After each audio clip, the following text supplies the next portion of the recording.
Why is weight loss so hard and how can we make it easier? In this episode, I interviewed Dr. Anthony Balduzzi to better understand the psychological factors that make weight loss so hard. Dr. A is the founder of the FitFatherProject, the leading online brand for men's weight loss, and they've helped over 50,000 men transform their lives through lifestyle change. So, my big question is essentially this: if we all know what it takes to lose weight, eating well, exercising, basically taking better care of ourselves, then why is it so hard? Why do so many men try and fail? So, in today's episode, we are going to explore this in depth, including why weight loss is almost always hard, but why we have to avoid the victim mentality, why a lack of alignment makes it hard to lose weight, the exact process to making it easy to lose weight, which is planning, preparing, and choosing specific behaviors to implement, and much more. Anthony is a good friend of mine, and I really enjoyed doing this interview as we bounce ideas off one another. If you are interested in losing weight and making that as easy as possible, this is one episode you won't want to miss. And as always, I hope it inspires you to be a better man. What's up, guys? It's Dean. Welcome to the Better Man podcast. Today, I am rejoined by Dr. Anthony Balduzzi from the FitFatherProject. Dr. Anthony Balduzzi is a naturopath doctor. He went to medical school, did his boards, and he has helped over 50,000 men lose weight. Today, we are going to try and talk about some things differently than we've done in the past. We've actually done 2 podcasts before.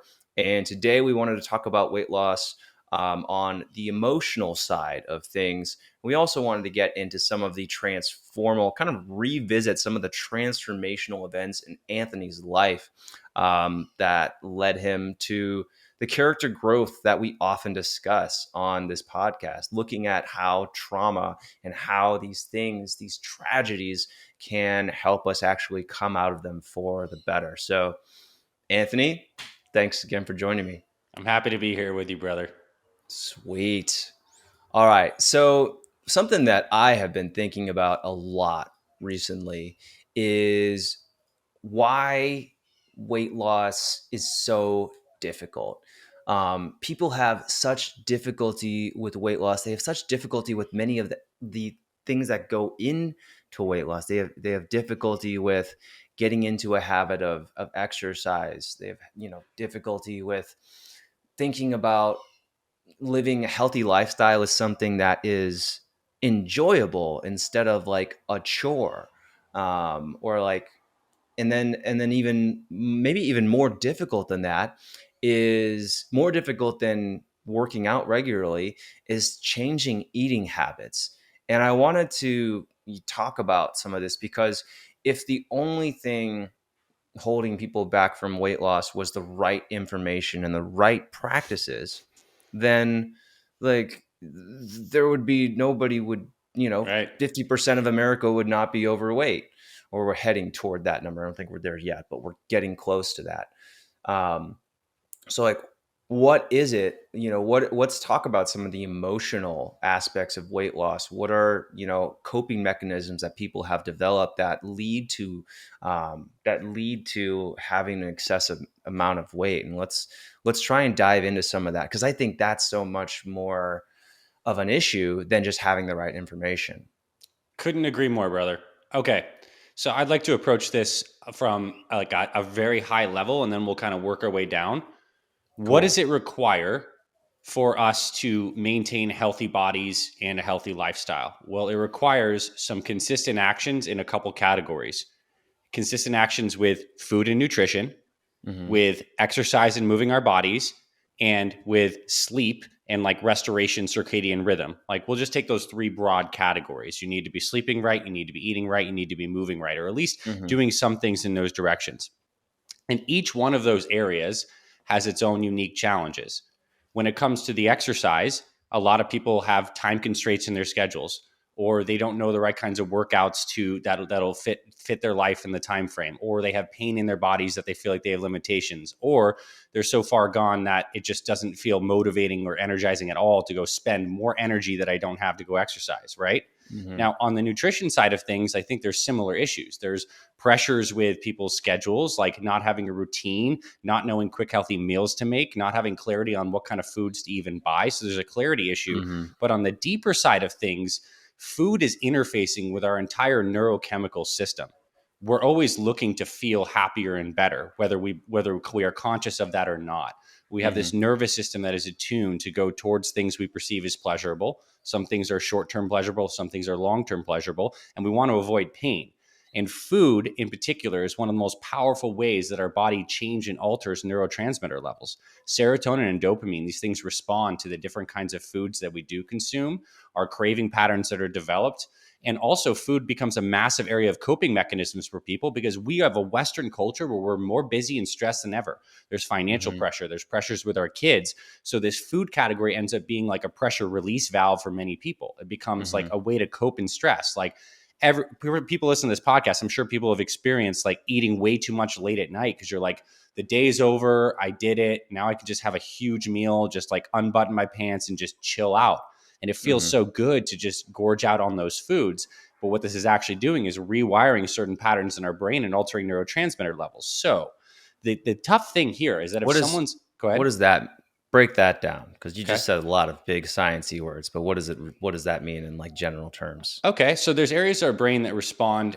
We have reward centers of our brain. One of these Hmm. is around the limbic system. These are areas of our brain that respond to emotion, memory, fears, likes, dislikes, very primal areas of our brain. And when we eat Hmm. very high carb, high palatable, high sugar, high salt, high fat foods, it releases serotonin in our Hmm. bodies, which is a neurotransmitter that makes us feel connected, happy, relaxed, and safe, Hmm. which we all want to feel like from a nervous system perspective. It's like, it's a comfort food. Why do they call it a comfort food? Because you eat that mac and cheese, it's like getting a hug from mom, except the hug is Hmm. coming through chemicals being squirted in your brain.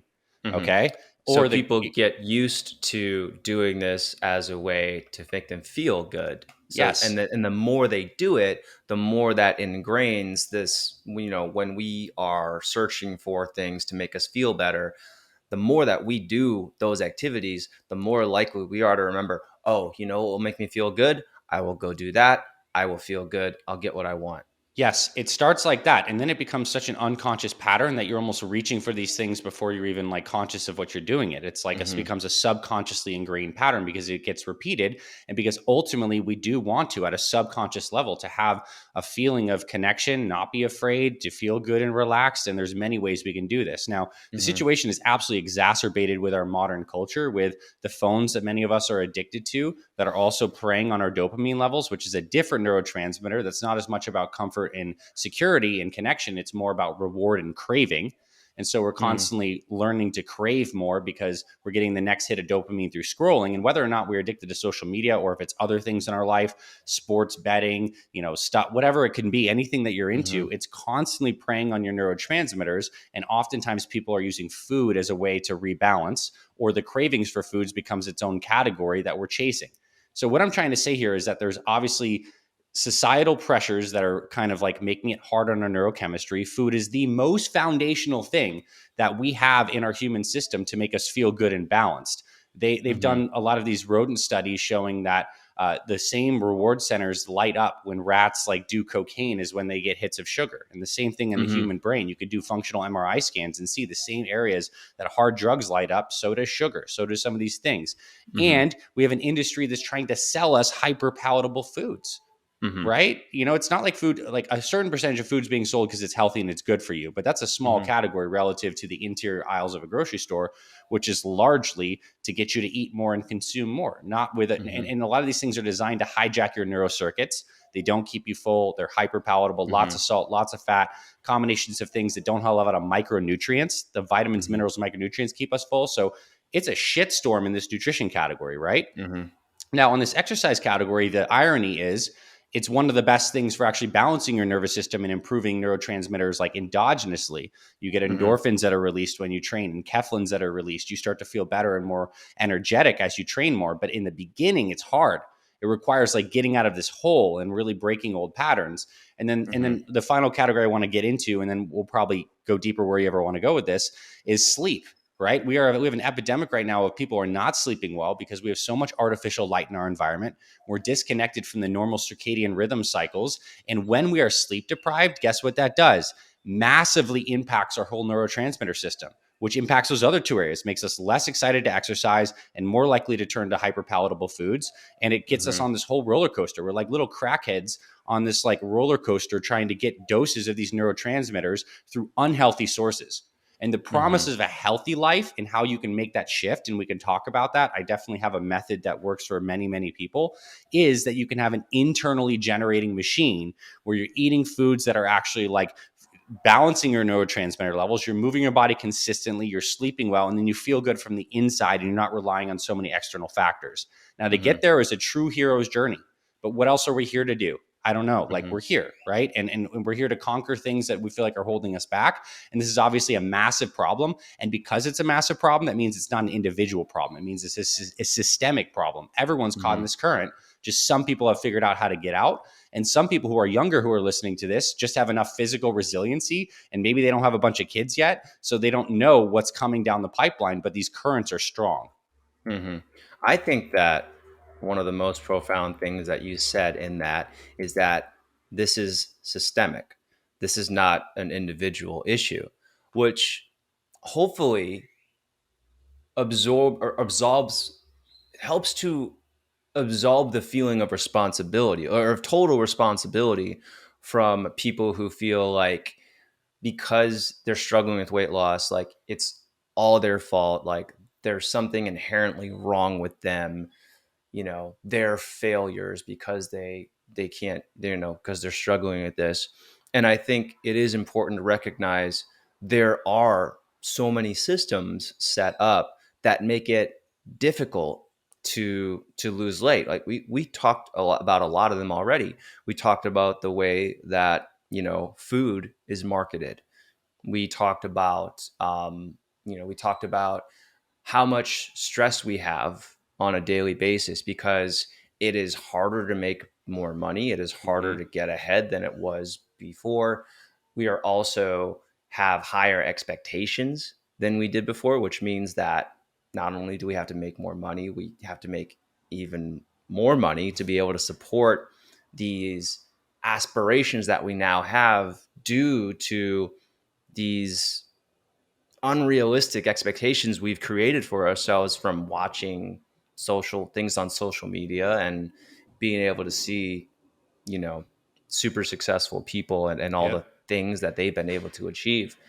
So there are a lot of things, and also like when you think about fitness, when you think about people working out, it's very often what you see, what's getting the most traction or what gets the most views are people who are in the hyper fit state, right? They're people who are Mm-hmm. professional athletes. They're people who spend 3-4 hours a day working out, or they're just like 24. Yeah. They're just like they're just young. They're coming out of like me when I first started Manflow Yoga, and I was coming out of being a collegiate. I was coming out of being a collegiate lacrosse athlete. I was in really good shape. I was jacked. I mean, I'm still Mm-hmm. pretty in good shape, but like but then at that time, like I was in really, really good shape because I was young and I was an athlete. And if we're looking at that as this is what you will be if you work out or you're doing it wrong, instead of, looking at fitness as a way to empower your body to feel the way that you want to feel, to be able to do the physical things that you want to do, and to be able to just have longevity and overall health, then there's a lot that's just being portrayed, and there's just a lot of systems, there's a lot of culture Yep. that are kind of just showing us these inaccurate, unrealistic, and also just unsupportive um, systems Yeah. for living a healthy lifestyle. So it's not the individual's fault. There is all of these things that are working working against you. So I I would think say that's an this. Can I important plus on thing. that for a sec? Because I think you really well said. There's the cultural Yeah. influence, there's the internal neurochemical influence, there's your very real present stresses and challenges and limitations in your very own life. So Hmm. basically, the scene is set. We are playing the game on hard mode. It's just how it Yeah. is. We're We are playing in on hard. hard mode right now. Hmm. And the important thing to realize is that is just the case. We're all in hard mode. We didn't choose it. It just is this way. Hmm. Now, that doesn't, I think, that absolves us of the fact if we feel guilty, like we should be able to do this easily. Yeah. We shouldn't. It's hard mode. But it Hmm. does not absolve us of the fact that we are the hero of this story and Hmm. nobody is going to fix this and save us than us. I think this is Hmm. the other slightly dangerous thing about our culture right now is we are seeking answers outside of ourselves. And what I mean by that is like we have a medical industry that, even as a doctor and a physician, that has largely created a culture in itself of delegating your health to someone who's going to manage it for you, who's going to give you XYZ medications, who's going to worry about these things for you. The path of Hmm. transformation, first off, comes with a taking of ownership and radical responsibility for I am going to be the one that needs to change my Hmm. relationship to these things in my life and to drive my energy forward. That's not to say Hmm. you can't get a band of brothers, support, an amazing program like Manflow or FitFather, and you can't hop on with other people, but you still have to really Hmm. understand that you are the hero and you are the driver, because the converse of that mentality is a victim mindset. And we Yeah. know from all the positive psychology research, the number one thing that leads to the greatest level of unhappiness is feeling like you're a victim, like you're not a positive change agent. But if you Hmm. can be like, okay, this is hard mode. I know I need to be extra powerful in this. I know I need to get extra amounts of support. I need to be extra sharp. I need to actually care about this stuff, to not just do it half ass, but Hmm. really dive in and learn. I need to look at my inside thoughts as well as my outside habits. And I need to like actually pour a lot of energy into this. Like that's the facts. If there's anyone Yeah. listening to this, if you succeeded with an area of your life, like massively, it's because you cared a lot. It's because you deeply studied it. And it's because you poured your energy into it with a lot of focus and power. Hmm. That's Yeah. what's necessary to break out of the gravitational pull of this tough culture. Yeah. I think that's a great add-on. I think that kind of going back to what I said, I think that it's important to the most important part of what I said is to recognize that everybody's struggling with this and that this isn't like a character default. This isn't there's Mm-hmm. something wrong with you. Yeah. It's hard and it's hard for everybody. And I'm glad that you clarified that. I do think the victim mindset is I do the victim mindset is it's kind of like in a lot of ways the victim mindset is very similar to binging food at night or using drugs or think of any other coping mechanism that hurts us in the long term. Victim mindset makes us feel good in the moment. It absolves us of some responsibility, and it makes us like, oh, feel not as bad about our situation. But if we continue to stay in that, and like that's our justification for when we feel the pain of our reality, is just to go to, well, it's not my fault, and I'm not able to fix it because I'm the victim here. I think what's also really interesting about the victim mindset is so many people don't. There's different iterations of the victim mindset. Like the victim mindset doesn't always present itself as like I am a victim, right? Yeah. Like It's more very subtle rarely than is that. it's Yeah. very subtle, but like there are so many things that people, like you'll hear people talking about, avoiding the victim mindset, and then like 2 minutes later they'll be embracing the victim mindset, and you're like, I don't know if that's what you're Right. saying, but like you just contradicted yourself strongly with what you're saying. So um for me, I kind of want to go back to let's talk about food, Mm-hmm. as that first thing we talked about. So what are what are some of those, we talked about that people know, or we know that there is information available about what proper foods to eat. So what is going on in people's heads when they're sitting down at night, they have healthy food, in the refrigerator, but then they also have unhealthy food in the refrigerator, and they know that they should have the healthy food, but then they have the unhealthy food. Yeah. Like what are the emotions that are going on? What are the previously learned patterns that make it so difficult to make the healthy decision? Like, what's going on there? Perfect. I think we'll get into that moment, and then I want to even rewind that day even to earlier in the day, because I think that moment is contingent upon what happened earlier in the day. But in that Mm-hmm. moment, I think we can all, like, let's just imagine that inner state of conflict that we've all experienced, where we have this sense from like the higher logical aspects of our mind, where we're like, we know what we should do or what we want to do, but then we're like, it just seems so hard. I have to like cook that damn chicken breast. I can just throw the pizza in the oven. Like, Mm-hmm. you start thinking about all the excuses, and then there's that temptation aspect. I think as guys, we've certainly all felt like temptation in something. And then the voice starts going, oh, maybe just this one time, or I'll start Mm-hmm. tomorrow, or it's okay, you had a really big day, or it's not that bad, you got the low fat version of that. Whatever the mental justification hook that gets you to the point where you actually say, okay, this is my decision.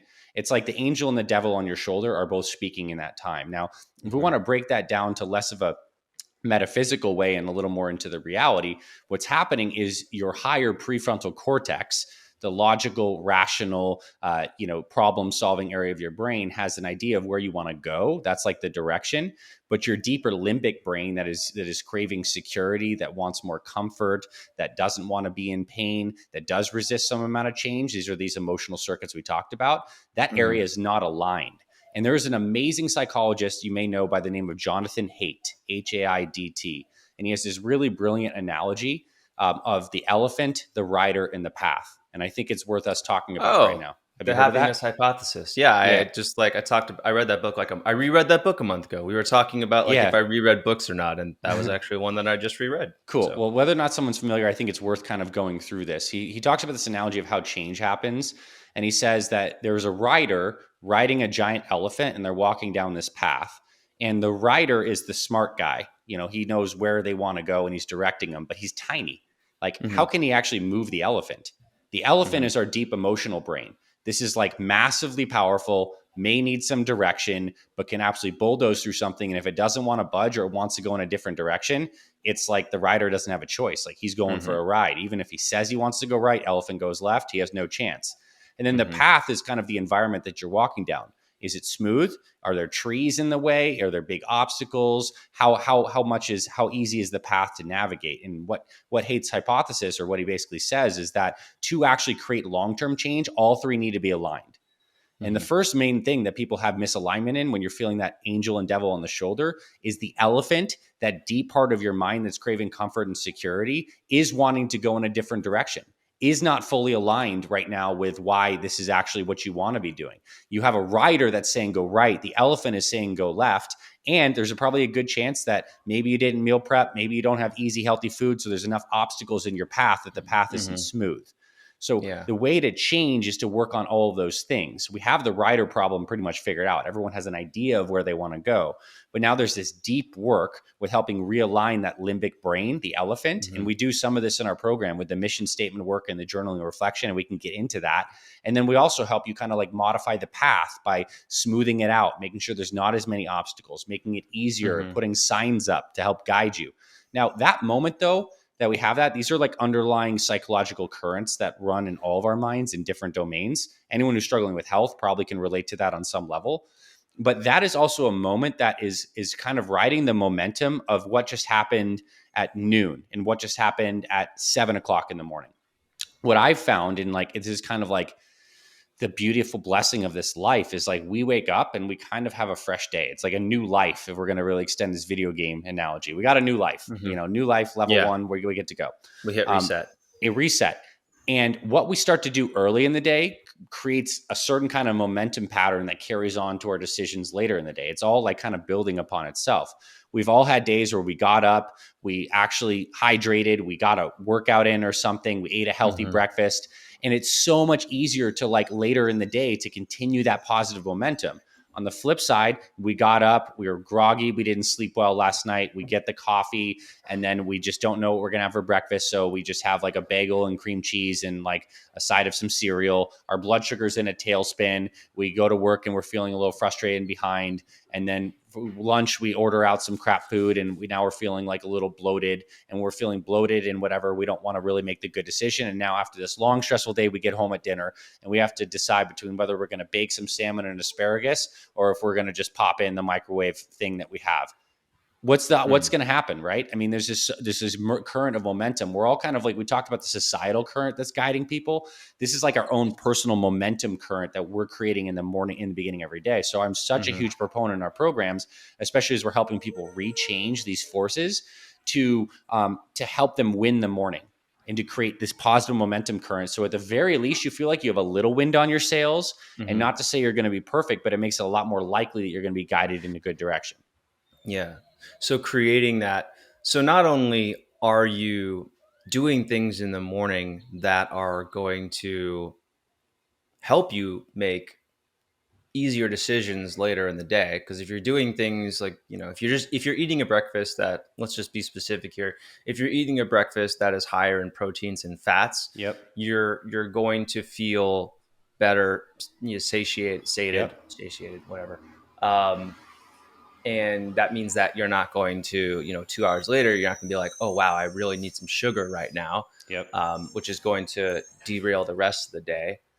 But also, you're kind of showing yourself like, hey, I did it. Like, Yep. I did something healthy, and Yes. I can do it. And for me, something that really stood out as you were talking, that I was thinking about, is a lot of people who struggle with living a healthy lifestyle, is a lot of things, or something that's very common to them, is they don't have the internalized experience of other habits that give them the results that they want. And Mm-hmm. what I mean by that is, they don't understand, maybe they logically have read, Yep. maybe they have the knowledge that says that if I eat a better breakfast, I will not binge later on. But maybe they have not personally experienced this enough, that if they have this healthier breakfast, then they won't have it. Like there's a difference between like having the knowledge and like having actually Direct experience. experience, and having that kind of that subconscious, Aha moment of alignment and realization. Bro, yeah. what you just said was actually like profound. And I hope that people really understand this, because the only way that our brains create new neural pathways and neural grooves is through our direct experience. Hmm. Okay. Look, if we read something in a book or learn it secondhand, that can pique our curiosity. It can start to create mental models and greater levels of understanding, but it's not emotional because it's not lived. And what Hmm. creates change in these areas of the brain, the elephant areas, the emotional limbic areas, is when we align action with emotion. And these things combine into like realization, Hmm. right? It's like, this is a lived experience. I did this. I see the result in my own life and I feel this certain way. And here's the deal: when you're having that feeling has this neurochemical basis. It's because these areas of your brain are squirting serotonin and dopamine in these neurochemicals, and it's actually rewiring new patterns. So it's Hmm. like almost like you're laying down new grooves through the own practice in your dojo of Hmm. doing it. So winning the morning is just so essential because it's your chance. I consider it like a prayer in a sense, not in a religious sense, but it's the alignment of thought, emotion, and action all in one direction that you want to move. And when you Hmm. do that, you're creating a new neural groove, and then it makes it more likely that you're going to succeed.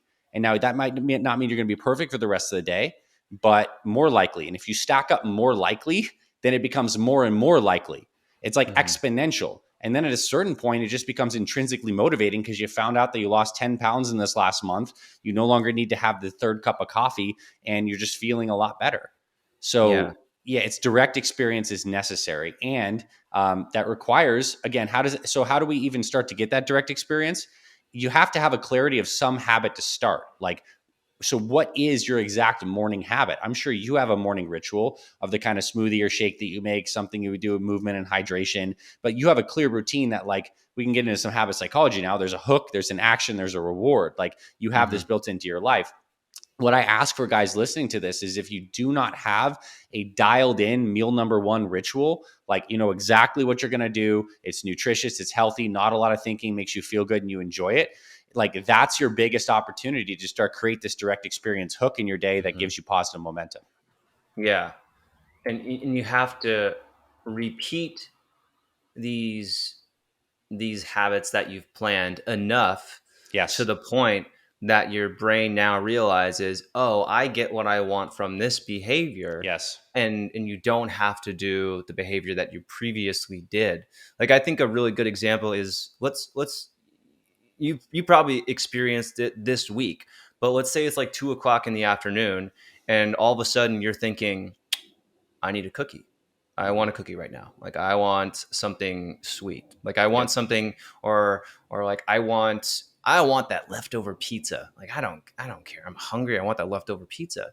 And if all you've ever done when you have that craving is go straight for it, then you don't know that if you were to instead not listen to your body, and instead of having the cookie, you said, oh, my body wants sugar, apples have sugar, I can Mm-hmm. have a piece of fruit instead Yep. of a cookie, or I could have a banana. Yep. And instead of thinking like, you know I want pizza, but then realizing like, oh, I want carbs because I'm hungry. And then you could have like, a healthy lunch with Yep. some carbs instead. Um, and if you do that enough, you realize, oh, I don't need to have that other thing. I have taught myself now through my experience and by doing it enough times that I can do behavior B instead of behavior A and Yes. still get the same result. Nailed it. But Nailed it. but Nailed that it. takes so much, It the does. It takes a it takes system. so It much takes it takes so effort, much but it effort. Like, actually takes more planning and commitment than effort. And what I yes, mean by it's the this, plan. I agree it's with the that. planning, right? Because now we're talking about the path. We've arrived at the path. Hmm. We've talked about the elephant and the rider. So what we have our Fit Father members do when they come into the meal plan is, like, we have them pick their go-to snacks, their go-to lunches. Like, what are the healthy foods you love, and the categories of proteins, fats, veggies, carbs, etc., and, like, Hmm. get those around the house. So when you know your go-to snacks are, I actually like apples with almond butter, or I actually like this kind of protein bar or beef jerky, and those are Hmm. there, in that moment of craving, you already have a tool available. You are absolutely screwed if you don't have a tool available and you don't have any other option besides the cookie. If all that's around is cookies and you haven't Hmm. pre-planned and you don't have a substitute, how can you get direct experience there? You just lost a chance to get a rep in the dojo. But Yeah. if you have that around, you get the opportunity, right? So this is where the path, it becomes like a practice. And Hmm. the cool thing is, it's most hard at first. It's one of those games that, like, is most hard from the beginning and then starts to get easier and easier. So those early days and weeks, and I'd say particularly like the first month, is so critical to be doing like active inner elephant mindset work, along Hmm. with getting your reps in with prepping some new things, buying some new foods, throwing some things out. I like to think of it as like immersion of learning a new language, in a sense, where it's like you move to a country, you don't know the language, you just have to like throw yourself in. I think the people that do succeed most often are those that like take this holistic approach and are working elephant rider and path, Hmm. with a good amount of like ferocity in it. And which means, where does that energy come from? It has to come from your understanding of why this is so important to you, which means this whole why concept of like, why is this actually important that you break these patterns? You got to have that deep inner motivation as the basis of all of this. Hmm. Yeah. So it just kind of summing some of that up. It is coming up with, it is the kind of the planning process of coming up with, I'm going to do this month or this week. I'm going to do this. Um, I'm going to do behavior A. And Yep. then the second part of that is, okay, let me get all the things that I need so I can do behavior A, Yes. so that when the time comes up and I'm looking at my previous behavior let's go behavior P because Yeah. previous behavior. I'm going to choose behavior A instead. And Yes. yes, and so like, and I also do want to say to people, the one reason why this is so hard is because I want you to think about all the things that you already have going on in your life. Like, can anybody, if anybody's listening to this right now and you're thinking, yeah, you know what, I'm not really tapped right now. I feel like I feel like my life demands about 75% of my energy. Hmm.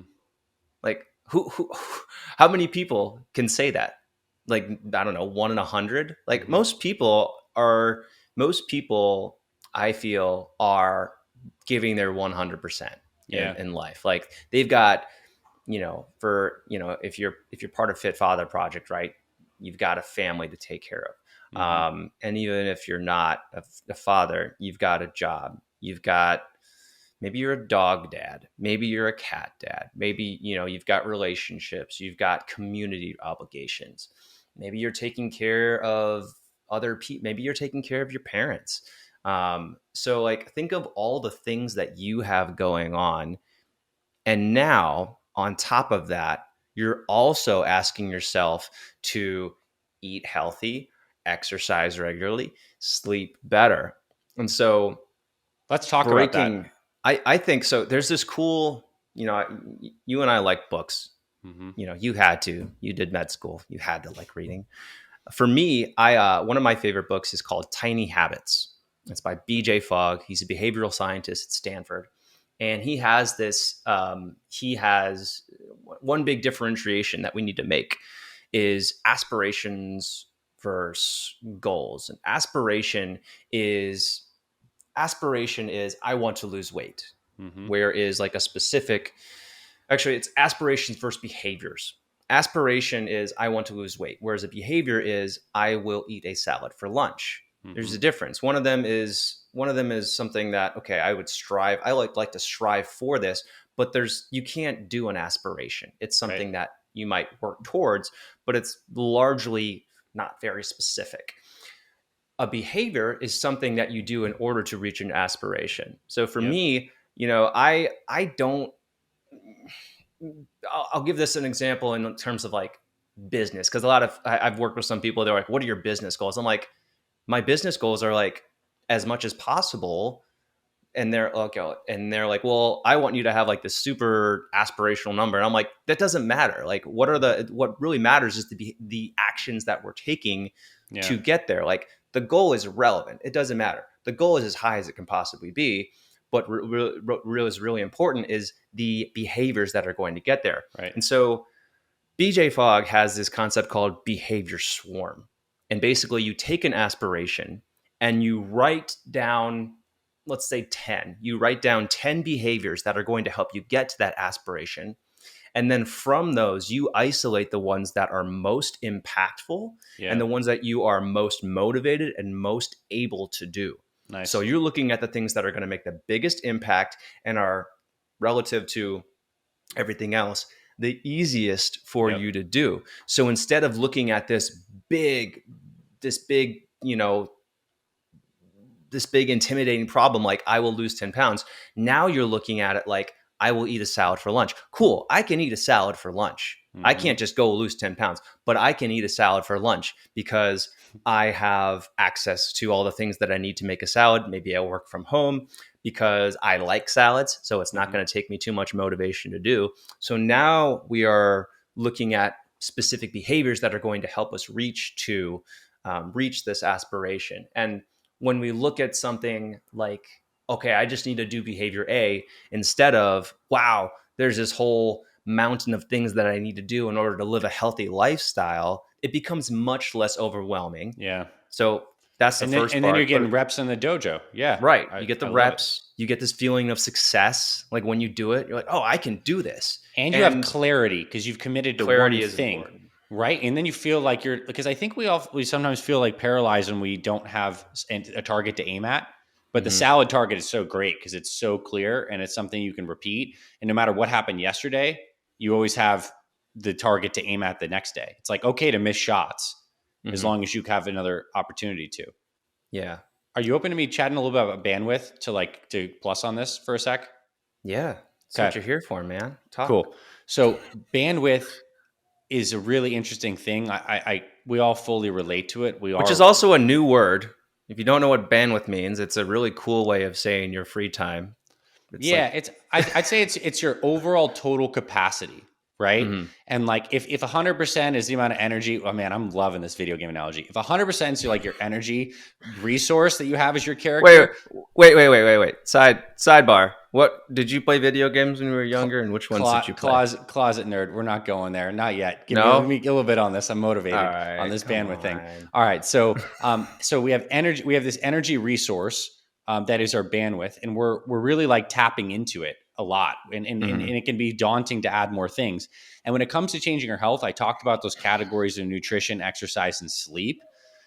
Exercise is interesting because it's one of those things that in the short term can actually be too taxing on your bandwidth if you're doing zero exercise and the Hmm. idea and your schedule's so tapped out. The idea of setting aside more time to go do this can be really daunting, at least in Hmm. day one. The irony is that over time, the more you do exercise, you actually get more bandwidth. Hmm. So if you can get it in a little bit, your bandwidth bar does increase. But I Hmm. say this to kind of absolve people of this initial feeling that they like need to go crush it with exercise if they're trying to start losing weight. Nutrition is the massive leverage point because whether you're eating Hmm. unhealthy food or healthy food, you're still going to have that meal. And it's just a Hmm. matter of what have you swapped in during that time and the impact, the differential energy impact on your bandwidth of unhealthy food versus healthy food is astronomical. It is so massive. You have a meal that's just like not good for you, that does not regulate your blood sugar, throws off your GI tract, makes your neurotransmitters out of whack. You feel like crap afterwards. It makes you less productive.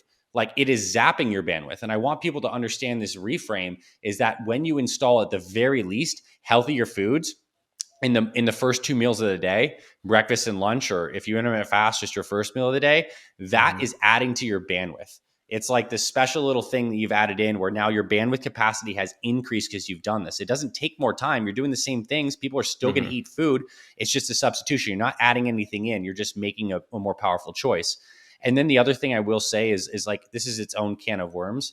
The sleep thing is massive. Like if someone Hmm. here knows that they're not sleeping well, it's like the biggest tax on your potential bandwidth the next day. And it absolutely bleeds in and cascades into all these other areas. So Hmm. anything you can do to help regulate your sleep is going to regulate your mood, regulate your Hmm. nervous system, and actually like your body processes carbs phenomenally better when you're in a well slept state. So it actually changes even your insulin sensitivity parameters. So yeah, I guess I just really wanted to make the reframe that at least on the nutrition side of things, it doesn't necessarily take more of you. It does take a little bit of planning on 1 or 2 days. It requires you to like get clear on what you're going to do. It could be as simple as the salad target, could be as simple as a go-to breakfast like a power smoothie and you actually buy the ingredients. But once you have that, that's bandwidth adding, not subtracting. Hmm. Yeah. And yeah, I think that's, you said it, right? Um, I would, and regarding sleep, I was at a health and wellness conference. This is just a funny story. And just to give you like, and I now understand like, okay, sleep is probably more important than like all of these things. And I was sitting in front of a panel, and I was not on the panel. I was watching a panel. They're talking about the importance of sleep. And they're saying, we know that sleep is more important than diet and exercise. And he said, we know this. And then he said, now raise your hand if you think that exercise is more important than sleep. And I was like, raising my hand, like I have internalized that like my exercise is more important than sleep. And if you ever need to get motivated to sleep more, have you read Why We Sleep by Matthew I Walker? haven't, no. That was a life changing book. Like I think that book is up there with the 7 Habits of Highly Effective People and all of those other just like, those self development books that are just like, like top tier. Why We Sleep helps you understand just how important your sleep is. Also, I would say, a lot of people get 6 hours and they're like, oh, I get 6 hours a night. It's great. there's actually a massive difference between 6 hours sleep a night and 7.5 hours. Hmm. Your sleep cycles are in 90-minute You get periods. another sleep cycle in. And that one extra sleep cycle Yeah. is when a lot of the synthesis happens, like Mm. moving, actually you learning things from the previous day. It's kind of like shifting from a temporary storage Yeah. bank to like your permanent like hard drive with all of your. So anyways, sleep is massively important. And if you ever need to get motivated to sleep more, because you should, read Why We Sleep by Matthew Walker. I think that's a great plus. And like even just the process you went through there, I'm getting a little philosophical, but when you feel like you have a should that you're not meeting, it's because your reasons are not strong enough. And the Mm-hmm. ways to get stronger reasons is to get the evidence and connect Mm-hmm. this to why it's so important. So when you read this book, having not read it, I'm sure you learn that sleep is so critical for memory, for metabolism, for mood, for Mm-hmm. sexual function, cardiovascular health, Alzheimer's prevent, all this stuff, right? Mm-hmm. And then you see like, do I care about these things? And you're like, yes, massively. I need to be Mm-hmm. sharp for work. I want to be a great parent. I don't want to be fat. I want to make more money. And when you see that sleep is tied to all of this, now you've made new neuro associations. The elephant, the rider wants to go to better sleep. The elephant is now a little more aligned. And now you got to Mm-hmm. pave the path. What does that mean? Put the phone down, get some sleepy tea at night, start taking some magnesium. And then the Mm-hmm. ironic thing about exercise is it does improve your sleep. They tie together. When you exercise more, your sleep gets better. When you sleep Mm-hmm. better, you feel more motivated to exercise. So they're complementary, but you could certainly feed someone a healthy diet and sleep deprive them, and they could be absolutely wrecked. Mm-hmm. But you could also have someone get a lot of sleep and eat a relatively unhealthy diet and still be decent. So sleep's more important in the sense that when you miss it, it's kind of like oxygen. Is oxygen the most important element? Well, yeah, because you die, very quickly. But like so is water, even though you Mm-hmm. could go longer without it. So yeah, Yeah.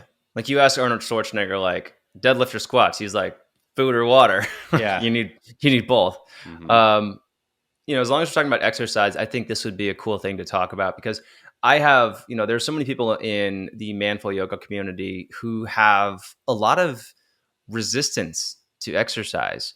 They have, maybe they had just bad experiences with exercises when they were kids. Maybe, they had like a horrible experience with their PT class. Like think of like the worst 1970s gym class you can, and that's like what they had.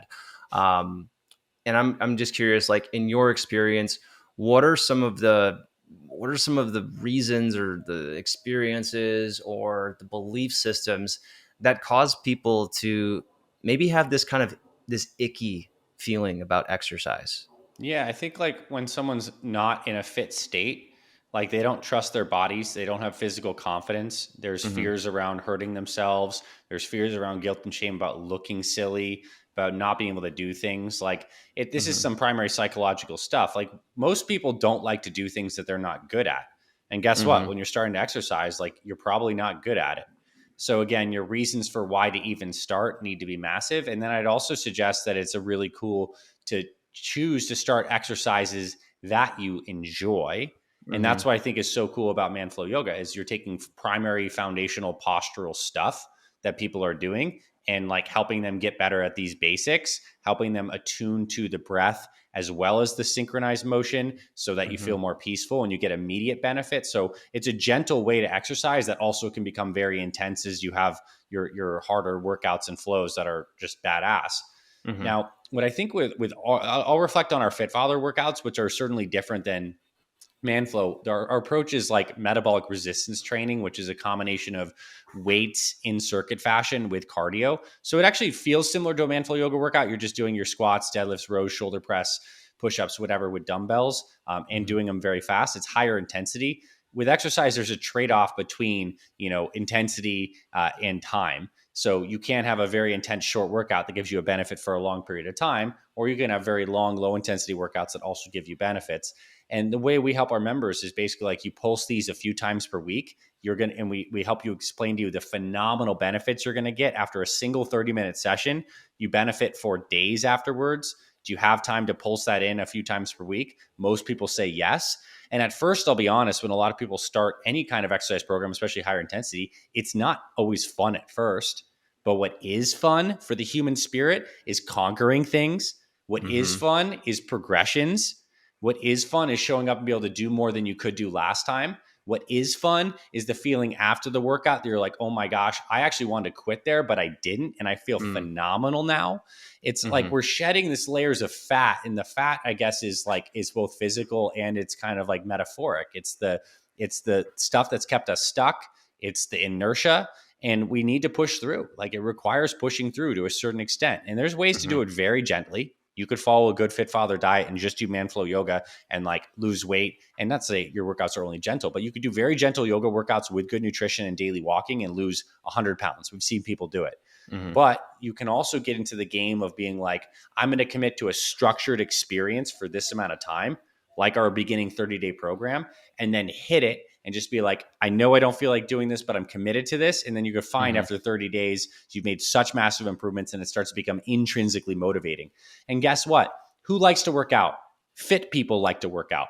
Why are fit people going to the gym? Because it ends up being fun. It's fun to Mhm. look good. It's fun to feel good. It's fun to push yourself, but it's not always fun in the beginning when you're moving from fat to fit. And if you understand that as part of the process, that it's Mhm. sometimes hard when we're learning new things, but ultimately it becomes very rewarding. Even that just knowing will mean, okay, I'm on the map. This wasn't like something I was really looking forward to, but I know this is in my best interest. And you're kind of, in my sense, purifying yourself as you're going through and building some momentum. Now, if Mhm. there's workouts you hate, you're not going to keep them up long term. So you can even Yeah. just straight up find exercise that you do enjoy from day one. Maybe you like playing pickleball. Maybe you like hiking, biking, swimming. Mhm. Maybe you hate lifting weights, so don't do it and just do, Right. body weight exercises. So there's that aspect too. Yeah. And I think what's important to remember with all these things, with exercise, with with eating better, with maybe instead of being on your phone for a couple hours at night leading up to bed, but getting off your phone, reading a book, God forbid, having a conversation with your partner, doing those things, it actually, there's an adjustment period. Like you're not Yeah. going to do it one day and then feel better the next day. It's you might actually feel worse for a few days because you're not getting those short-term immediate rewards that you're getting from the lever of whatever unhealthy habit it is you're doing to get those immediate rewards. So like you're not getting those immediate rewards from eating poor. You're not getting those immediate rewards from scrolling on your phone. um, so there, I think something that is important to understand is that if you're going through changes where you're trying to implement a healthier lifestyle, there is an adjustment period. Like it's not going to feel good initially. It could. There are a lot of things that will make you feel good immediately. I think that getting a good night's sleep is going to feel a lot better than not. Doing a manful yoga workout, most people finish it feeling, oh, I feel better than I did when I started. Yeah. Uh, but I think there is an adjustment period, and you might also not realize how good it could feel to be Yeah. here. You can't. How If, could you realize? right, You're if you not have there yet. no experience with Yeah. it, then you don't know. I remember I was posting a couple. So I think I had my Maylee was born. Oh God, I don't know her birth. Oh, I do know her birthday. It's March 25th. Is the day after I proposed to my wife, which is ironic because 2 days after we had our son's birthday is June 17th, and our wedding is June 15th, and then our May and June is prime time for you guys. yeah, Nice. and then Maylee's birthday is April 25th, and we got engaged April 23rd. So I like to joke that like our children ruined our emotional our relationship in date specific format as well. Ugh, yeah. So bad joke. Anyways, I brought that up because I was posting about how I was getting back into things after Maylee was born. I was at the hospital for about a week, as one usually does, and I was getting back home, and I was like, okay, I haven't done my cold plunge in a couple of weeks. I haven't exercised in a couple of weeks. I haven't, I'm not doing my walking. I'm not eating the way that I want to. And somebody commented, and they said, like, just give yourself a break. You just had a baby. And and my immediate response wasn't, oh, I should give myself a break. It was, oh, you don't understand that, like, these things feel good. Like, when you're Mhm. doing these things regularly, you feel better. Fitness is not, living a healthy lifestyle is not something that I do because I know it's good for me, and like, it's something that I suck up and do. It's something that I know feels rewarding. My body feels better. I feel better about myself. I sleep better. I feel more successful. Like, you do all these things not because you think you should, but because you have the experience that says, oh, like, my life is better when I do these things Yes. consistently. You're And so drawn so to it much of now. You're drawn right. to it now. But at first, it sometimes requires us pushing towards it because Mm-hmm. we have to push out of the resistance patterns. And you have such strong neural grooves, direct Mm-hmm. experience associations, that this is the stuff that you love. It makes you feel like your best self. And I think above short term superficial rewards, what we all do want is a feeling of feeling good, of congruence, of alignment, and whatever thing we have on our mind of like what is actually good for us, we want to like go towards health. And I think this is Mm-hmm. so fundamental. Like even a cell, even a single celled bacteria has pumps in it to pump out toxins. If you put toxins in an environment and they get into the bacteria can pump it out.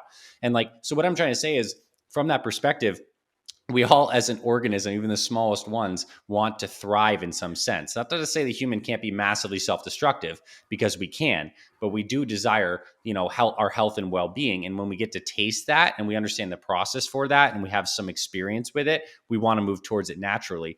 And yes, things don't feel good in the short term, but those superficial rewards that we get from the quick hit of dopamine or the sugar cookie, we all know those fade so fast.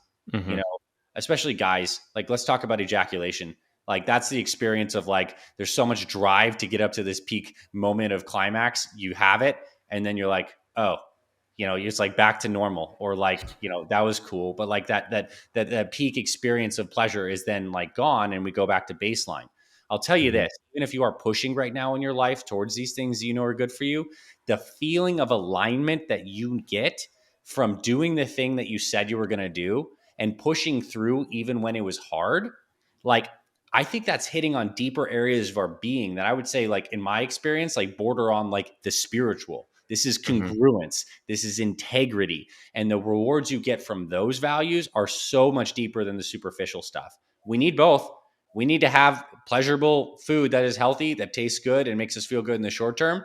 But we also need this deep current of going through this hero's journey. Like every movie that we've ever loved, the main character didn't get their ass kicked. They always get their ass kicked. It is the hero's journey. Like you must go Mm-hmm. through the fire or the belly of the dragon or the whale, whatever they say, to come back the other side. And maybe you can start to see yourself as on that spectrum if you're feeling like you're in a little bit of a struggle right now, and this is a worthy fight. Because on the other side of this is what you could create and what you do deeply want to experience, and that's more alignment and more expression and more flourishing. And like, Mm-hmm. what else is there to do with your time other than that? Yeah. So I do want to ask you about, because it sounds like to me the big thing that you're getting at is, in order for all of these things to be easier, we have to get to creating this feeling of alignment with yourself, your yourself with a capital S. Yes. If you understand what that means, and if you don't, just Google it. Um, just Yeah. Google it. And your goal to be healthy. And, before I ask you about some other practices to help get there, because we've talked about, proving, we've talked about how you can plan and create and take actions and take kind of create specific plans and do specific behaviors in order to kind of prove to yourself, okay, this is a different experience than I thought it would be. What are some other, I want to ask about what are some emotional practices that can be done? Like, what are some introspective things that can be done to get there? And I guess let's just go there right now. I was going to ask if there's any other things that you want to address that make it hard for behavior change, but I think we did a pretty good job with that. And let's just go jump straight on to what are some of the more emotional, personal, introspective practices that we can do to change some of the relationships that we have, or change some of the relationships, the way that we think about living a healthy lifestyle, right? Eating better, sleeping more, exercising. Cool. I'd like to relate this to, I think there's stuff we can do on a daily basis that's kind of like brushing your teeth. And then there's Mm-hmm. stuff you can go to on a more like once in a while, but pretty intense, which is like going to the dentist and getting a deep cleaning. And I think if someone hasn't had like a deep cleaning aspect of this type of work, that's the first place to start. And you've been through our Fit Father program and you know the beginning mission statement work. I want to quickly reference like what that journaling stuff entails so someone can take these concepts and like start to apply this today. One of the Mm-hmm. first things we like to do is like get a sense of like where you want to move. So describe your ideal outcome and desire. Like if we could like snap a finger and everything was possible for you in 30 days or from 1 year from now, what is that desired outcome thing? Like put it into expression so you at least see what your aspiration is. Now, we need to obviously get out of aspiration into a goal, plan, and behaviors. But first, it's important to know what is the clear picture of your aspiration. Now, once you have that picture of that aspiration, which is like, what do I want to create an experience in my body in 30 days or 1 year from now, whatever time frame you want to set, I also think it's important to write down what your core values are outside of health and fitness. Like, what are the things that you actually consciously believe are important in your life? For many guys, it'll be their family. It might be pursuing interests and hobbies. It might be their faith or spirituality. It might be become the greatest version of themselves. It could be values like honesty and integrity. It could be values like funny and humor. Like, whatever that is, write down those core values. Hey, Anthony, really quick, Yeah. for someone who struggles with doing that, because like I don't think I did any sort of self work like this until I was in my 20s. I don't think I did anything like this, earlier than that. And I think a lot of people in their 50s and 60s have never really taken the time to think about this. I think it's even harder to think about these things in the age of I'm bored, what's on my phone. Yep. It's really hard to have the mindfulness to be able to do that.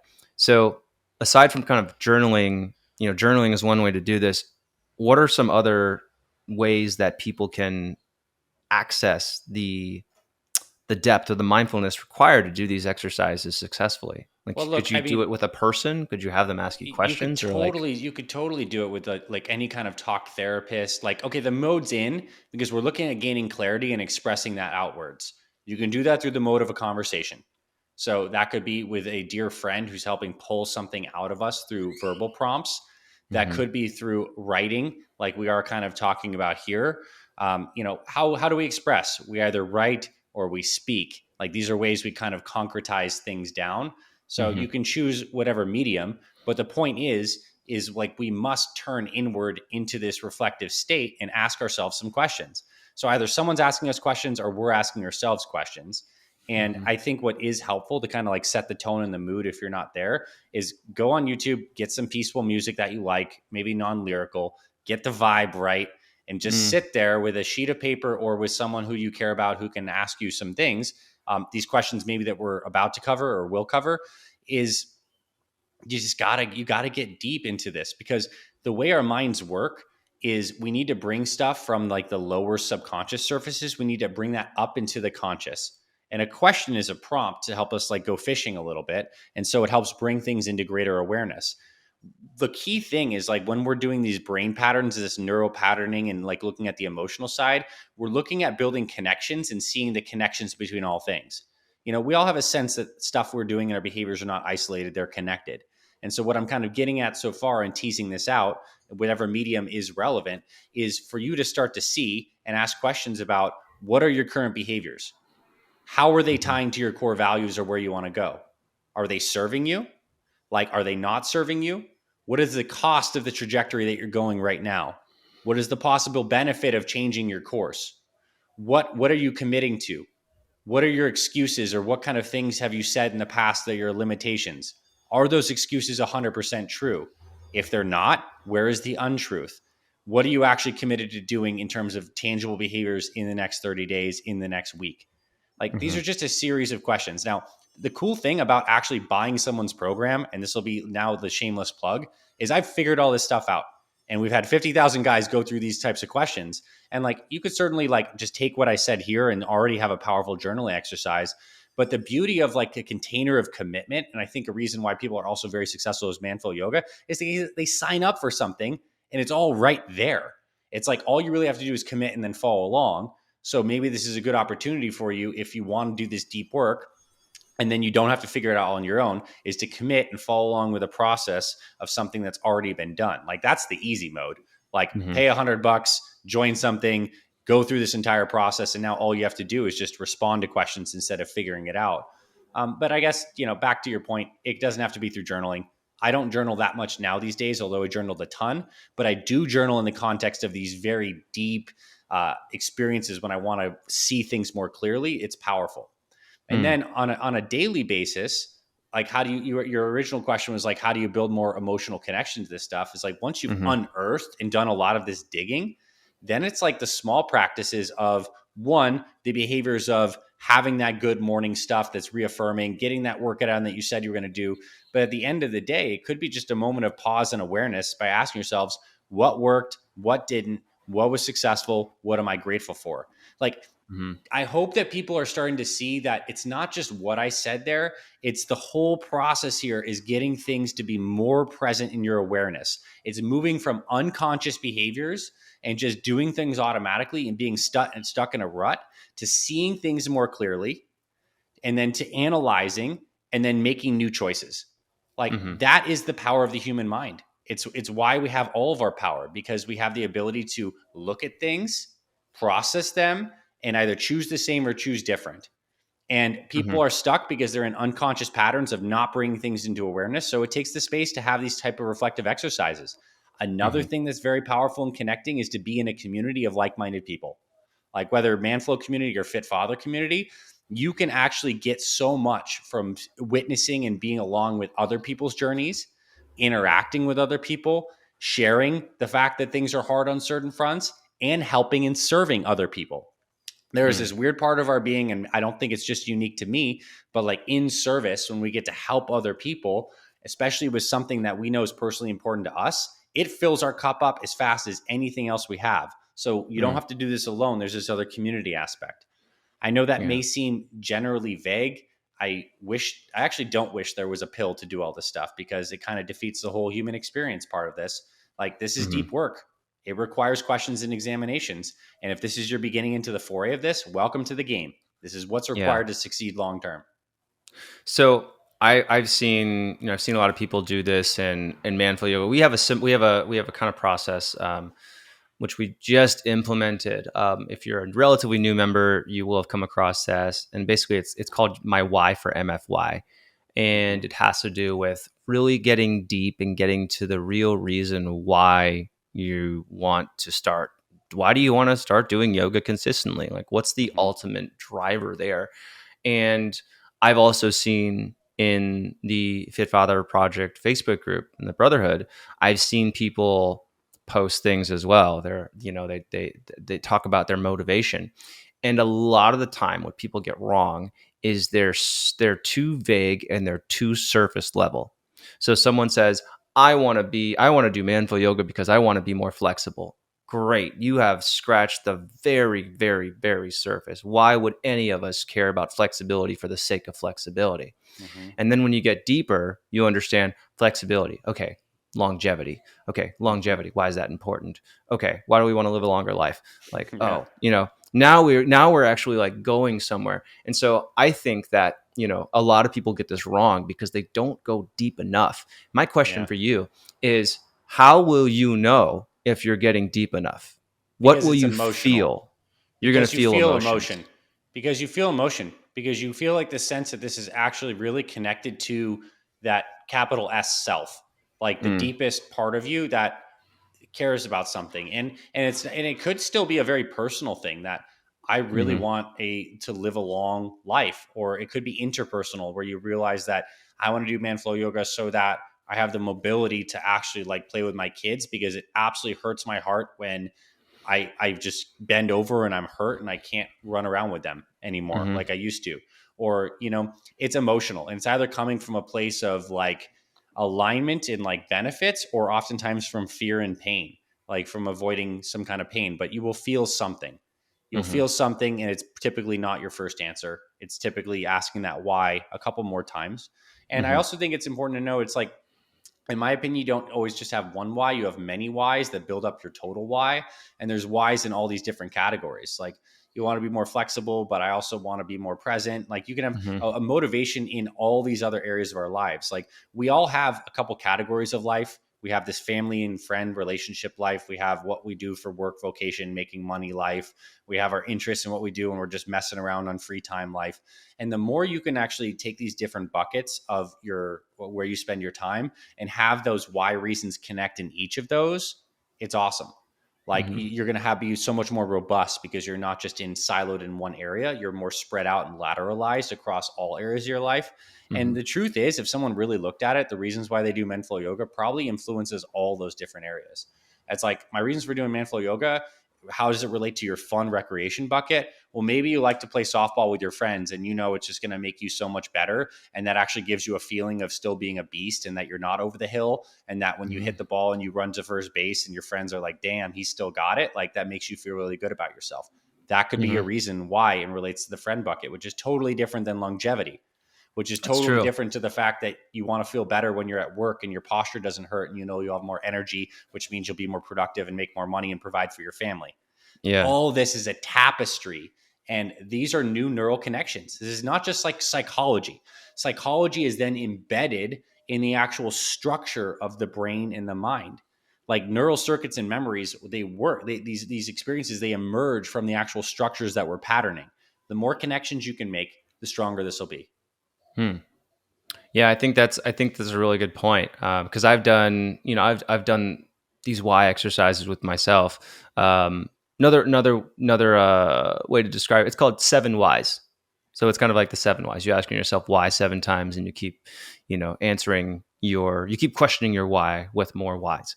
There's a lot of whys in what I just said. It might seem confusing. If you Google the seven whys, you will understand what this is. Um, and I think it's important to understand that depending on your answer, your why could be taken in, like, you could come to like all these different areas, like you mentioned. So like you could ask yourself, why do I want to work out? And you could get to your ending answer could be because I want to be a badass, Mm-hmm. right? Like for me, why do I jump in a freezing tub like multiple times per week? Because I want to be a badass. Why do I lift weights? Because I want to be a badass. Like that's a big reason for me. But I could also look at it like, why do you do all these things? And I could take it the other direction and say, because I want to be a strong, good example for my family. I want my son to look at me and be proud. I want my daughter to look at me and be like, my boyfriend will think twice. Mm-hmm. Like this now. This is a relatively new feeling. But by the way, having a daughter, like I just felt like this massive strength, like rise like on my chest. So like I think Nice. my pecs are like growing as a result of having a daughter, even without any push-ups. Um, so yeah, if you're wondering what having a daughter feels like, pec growth. Um, I'm sure you've had the same experience, right? Yeah. Yeah, it's the thing. So, anyways, that is all to say that I think it's important that you brought up like there are different aspects of different kind of fields of reasoning that you're going to experience as you're doing this. Um, so I kind of want to take this into part two, a little different than we did before, and I want to ask this just in your experience with people who are losing weight. I think this would be a good way to do this. So, first question is, what do you think is one habit, belief, or mindset that has helped the most when it comes to losing weight? Mm-hmm. Yeah, I think it's like really trying to win the day and analyzing each day as each day as each day. Weight loss is an iterative game. We've talked about this actually on our conversations before. Like I think you quote Kelly Starrett often. Like, you don't win Hmm. fitness. Well, with weight Yeah. loss, the only way to lose weight is not to have the perfect day once. It's to have good days stacked up over a long period of time. Some Mm. will be perfect, some won't. So if your mindset gets down to that, then it also gives you some permission to like release if something didn't go good the day before. Like, you didn't eat the right dinner, you did overeat, you fell prey to some of the habit P when you were trying to do behavior A. like Mm. that's okay. Fresh new day, get back on the horse, keep moving forward. It's this forward pacing. Good is good enough when it comes to weight loss, and in trying to win the day, which comes down to winning the morning and then Mm. having a plan in place, and then you build positive momentum. And if you stack that up long enough, you're literally on the process of transformation without doing any other conscious work. It's just starting to happen. Mm. That's a great answer. Um, what do you think is one thing for weight loss that is overlooked or undervalued by general population who are trying to lose weight? The importance of focusing on fluids and hydration as like the structure of your nutrition plan. Like we know that nutrition as it relates to weight loss is certainly like 80% of the battle. What I mean by that is if you just go out and walk and you eat right, you can lose a lot of weight, and you can lose it in a very healthy way. And nutrition is not just about the food. We overemphasize food because it's food and like we love it and it's Hmm. exciting. But the fluids are really, really important for helping you feel energized and for Hmm. helping your system work well. And not enough people, a lot of people, most people that come to our programs are chronically and massively dehydrated. So Yeah. increasing the amount of fluids that you're drinking, prioritizing fluids early in the morning, and using Hmm. your water as a way to like create structure around your day. So a lot of our members get a stainless steel water bottle or a big thing, and it's like 32 ounces or something, and they're trying to get at least two, but probably three of those per day. There's 46. yours. That see the bat. 46. That's what a badass would have. A badass would have a 46 It's black I can bottle. barely I can barely hold this. My hair Yeah, my barber has a gallon one. Like a yeah. gallon Yeti that he just carries around. They make But it. okay, It's so huge. yeah, so that's sweet, right? So the reason Yeah. that's so It's powerful awesome. is not just that water's good for you and helps you feel better, but it's also a constant reminder and affirmation that I drink water because it's good for me. I know it's good for my body, and you're doing this little decision all the time. So just being more aware of fluids is going to help you massively. And Hmm. honestly, if you're drinking a lot of stuff that's not water, a lot of sweetened beverages, diet sodas, and other things, it's probably because you need to go through this process of recalibrating your taste buds from other Hmm. kinds of foods that they've been kind of like down regulated to, and get to the point where water becomes one of the most important things for you doing self care. Yeah. Guys, you got to be okay with drinking water. I see a lot of people who say like, I don't like the taste of water. Like it's you just get used to drinking water.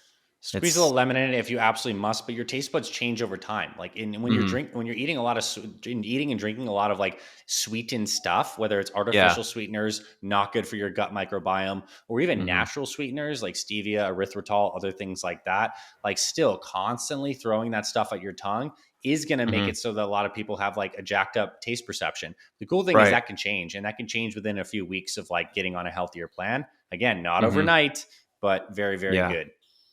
Yeah, that's a good point. Like I know when I go out to dinner a lot and I'll have some foods and I'm like this why is this so salty? Because I Mhm. cook all my own food for the most part. Um for me there are a lot of foods are just like way saltier than they need to be. But if you start cooking your own food, you start, having foods that don't have as much flavor. You're like, "Oh, this is nice. This is the nice amount." And you don't need as much of a stimulus to like, "Oh, this tastes good." Mhm. Yeah. All right. Number three, what is the most important activity when it comes to losing weight? Probably meal prep, or probably whatever your nutrition plan is. Like Mm. the paving the path, like once you're clear enough about the fact that this is important to you, that you have an intention to eat healthier, like whatever you can do to make it easier so that your go-to meals and your go-to nutrition is simple. So if you like, what is your breakfast going to be? Decide that. Is it some Mm. kind of egg recipe? Is it some overnight oats? Is it a protein shake? Have all those ingredients right there by the blender as a Yeah. habit. Like, Hmm. or if you know that you like chicken, steak, salmon, sweet potatoes, rice, green salad mix, like buy those things in bulk, spend one Hmm. to 2 hours, prep them in bulk, pave the path for your success. Because I think a resounding message from our conversation is that the only way to create this deep inner transformation is through direct experience. And the Hmm. only way to have direct experience is to like actually hit the reps. And the only way to hit the Yeah. reps is actually like have the plan of doing it. Hmm. You don't like grow from missed reps here. So in this case, like getting the reps in is having the food plan, and Yeah. is such simple things you can do to like pave the path so you don't need to think about it. You don't need to have willpower. Hmm. So I think the nutrition plan plus maybe some meal prep is pivotal. Yeah. And ultimately, what you're getting at with all of that you just said is that this makes it easy. Like you're making it Yes. easy on yourself. You are planning in advance. You're prepping your environment. You're getting everything you need so that when it comes time to make the decision, it's like, oh, it's all right here. I know what I'm supposed to do. Cool. I'm going to do that. You Instead saved your of, bandwidth. Yes. yes, instead of getting to this point where you're like, oh God, I have to make this from scratch. Oh no, I need to run to the grocery store. Oh no, I don't have what I need. Oh, I'm tired, you know? So I, That's draining your bandwidth, that's, right? yeah, Yes. like big part. So yeah, a huge part of all of this is like making it as easy as possible. Um, yeah. All right. Next question. What's the most stressful part of losing weight? Well, it's probably, it's probably like the initial period where like you're shaking things up in your external routines, like Hmm. you're actually trying to change behaviors, but you also don't quite yet have that inner fire conviction and mindset. So Mm, it's like that initial period, you don't have the solidity of the internal and you're also changing the external. Like that can be a lot. It's a lot of new, a lot of change. There's uncertainty in the basis of any change. When you're moving from a point A to some kind of unknown, there's a little bit of uncertainty, and perhaps that can be stressful. As you go further along the journey, for some people find it stressful when they hit inevitable weight loss plateaus. And especially after you get through the honeymoon phase of weight loss, which for if you're very heavy can be many, many months, but if you don't have that much to lose, could be a couple months, then your body starts to hit certain kinds of stalls. And mm, then it could be a little frustrating because weight loss is not completely linear. You'll drop a few here, you'll gain a few here, but you're just now looking at the trend line down. And now we're talking about the anatomy and trajectory of a weight loss journey. At a certain point, like you need to change your measuring sticks. You need to understand how your body's adapting as the phases go on. And so it is challenging you and expanding you mentally as well as physically in every step of the game, whether you're 1 month in or 1 year in. Stressful may not be the right word, but hmm certainly has a lot of like energy and internal experience to it that needs to be processed and navigated. hmm Yeah. As you were talking about that, I was thinking how there's massive upfront action Yes. to doing this, but then once you've done that, it's not as you're not doing as much crazy work. Like, yes, there might be Yes. like this massive upfront action, but you just do that once. And then it's like just a little maintenance work. And then maybe Yes. every few months you realign and you do the massive work again. But like, it's just do that big part first, use that motivation to because motivation is things get easier or things are easier to do when there's more ability. When we've Yes. gained ability to do something, it doesn't take as much motivation. So Yes. if you have any motivation at all, use that to take the massive start to get the framework in order. And then once you have that, it doesn't take as much motivation and it will feel much easier to do the maintenance work because you've created more ability. Perfectly That's said, bro. and that's something that I don't know why I brought that up just now, but the that's something that I really like about the tiny habits thing. We talked about this. One of my favorite books on behavior science, and it was this massive shift for me was understanding that when something is easier to do, it requires less motivation. When we start something, we have more motivation to do it. So if you can use that initial surge of motivation to create heightened ability to do something, you're going to make it easier on yourself because there's less motivation required when you have more ability. So anyways, I thought that was like a life-changing concept, and Bravo. And I think hopefully the that analogy, helps. not to go too long on this, but the analogy that seems so relevant in my mind is it's like launching a rocket into space.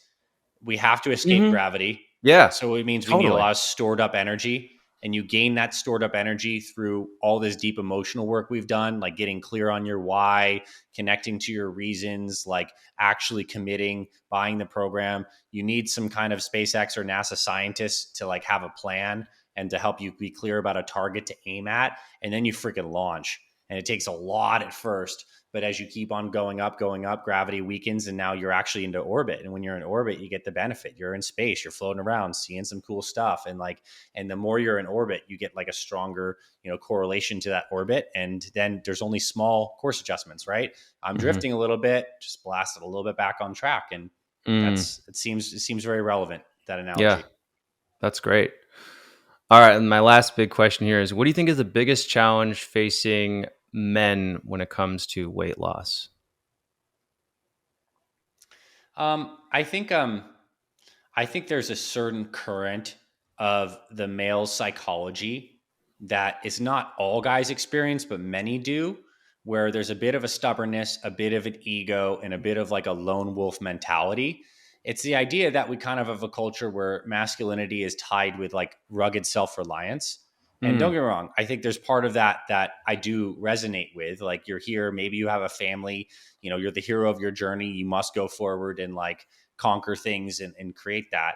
And I think that works in a lot of domains. But then again, I think we have guys that are, if we go back to the very beginning of this conversation, that are stuck in super strong currents with really like ingrained bad habits that are freaking treading water, just yelling like, I can do this on my own. I can do this on my own. And then there's guys like you and me that are legit like good-hearted lifeguards that are like, but dude, I got the ring right here. Like, let me yeah. get you out of here. And I think Yeah. I don't know what it necessarily takes to get a guy out of the treading water and into like a community where they can really flourish and take all that fire they do have and then Hmm. channel it. But it's oftentimes a scary health situation. It's oftentimes like finally getting fed up, enough's enough. But I think the biggest limitation is between the ears and in the heart. It's Hmm. like you said, it's not a lack of information, it's a lack of structure, it's the strong currents. And then a lot of guys just like they have that lone wolf mentality, and it takes a while Hmm. to beat them out of that. And when they do, you can still take that badassery that you do have, except Hmm. just like channel it under the instruction of some kind of sensei, and now you're the Hmm. badass samurai. And in time, you learn all the stuff, you leave the dojo, and you're out on your own. So Hmm. like it's cool. That the lone ass the lone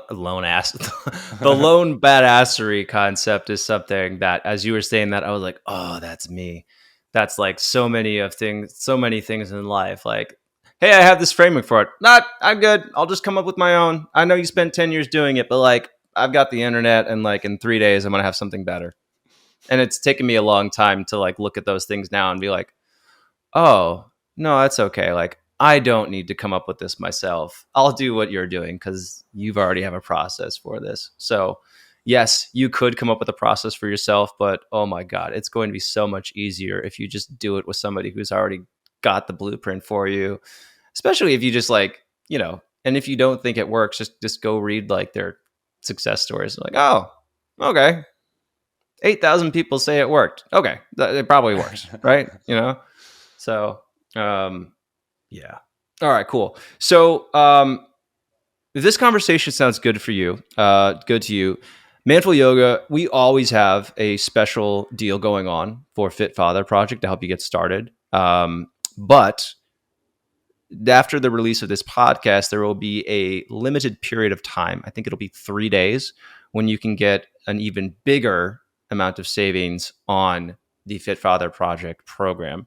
And this is going to be on the is this going to be on the introductory program Yeah, F30X the or foundational stuff that basically gets into the mindset, the nutritional meal plan, the workouts, accountability coaching, like our core, everything I described, like the plan for that, that's what the deal's on. cool? So this is, people, if people ask me for help with weight loss, this is what I send them to. I have some stuff in the members area that does some strategies with this, but it's nowhere near as comprehensive as what Dr. A does with the Fit Father Project. So if you're asking me about resources for losing weight, this is what I direct you to. We've done a lot of work with Fit Father Project over the last year, maybe longer. We had this weird period where I emailed you, and then you took 6 months to respond, and then I took 4 months to respond to that, and then we're like, "Hey, we should work together." And turns out that we have a ton of alignment with what we do, and this is just a really, really easy, complementary systems. So if you're already doing manful yoga and you need extra help with weight loss, Anthony is your guy. So go to whatever link we have in the description here for the podcast. I think if you also just go to manflowyoga.com slash, oh wait, no, it's the other way around, right? We're going to fitfatherproject.com slash MF. How's this working? My brain's not working. Yeah, it's probably the link. I think it's manflowyoga.com / at fitfatherproject.com. There's a link Yes. in below. Yeah, there's gonna We be a don't link know, below. man. We don't know. Just check the description. We're we're both sleep deprived dads. We don't know what's happening. So cool. I hope you guys will take me up on that offer. And again, this is my top resource for weight loss. So yeah, anything else you want to add, Anthony?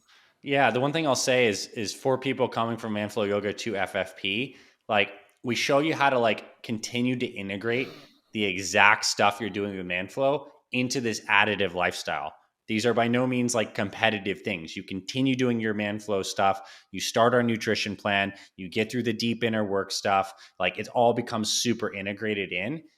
And it's phenomenal. So you can mix in our workouts with Dean's and all the things you're doing here. So just really Hmm. integrated. It's a privilege to mix and meld our communities. I know there's a lot of guys who are still listening to this now who deeply resonated with this, and I hope I get the opportunity to be in contact with you and to help you directly with your goals. Yeah. And we do actually have an exclusive Manful Yoga program that is only available on FitFatherProject. Yeah, So that's a pretty cool one if you want to check that out. So cool. All right. Well, Dr. A, Anthony, Mr. Balduzzi, thanks for joining me again. As always, it's a pleasure. It's been great getting to hang out with you in podcast, but also um, getting your silly gifts and text messages and sharing our lack of sleep and baby experiences together. So yeah. thanks again for joining me on this episode. You're welcome, bro. Thank you. Cool. All right, guys. I hope this inspires you to be a better man, and I look forward to seeing you on another episode soon. Bye bye. All right, guys, I hope you enjoyed that episode. Just a reminder that if you are listening to this episode around its release date of May 11th, 2023, then you can get a special 30% savings on the Fit Father Project introductory program as long as you sign up by the end of the week. Go to the link in this podcast description to learn more and sign up. If you enjoyed this podcast episode and you haven't already left a review, please consider doing that now. We're getting really close to 100 reviews on Apple Podcast. I'd love to see us hit that milestone. If you can help me out, I'd really appreciate it. Lastly, one of the best ways to implement what we discuss here on the Better Man podcast is by getting into a habit of consistent exercise. One of the best ways to do that is by signing up for the Manful Yoga members area and app. We have a brand new Getting Started series to make it as easy as possible for you to sign up, follow a set path of programs, and get noticeable results in just weeks. You can learn more at mfy.tv/join. All right, guys, I hope this inspires you to be a better man, and I'll see you on your next episode. If you like that episode, check out this other one right here. I think you're really going to enjoy it. If you haven't subscribed, click this subscribe button over here, and you can listen to the full episodes on any major podcasting platform. Full details below in the description.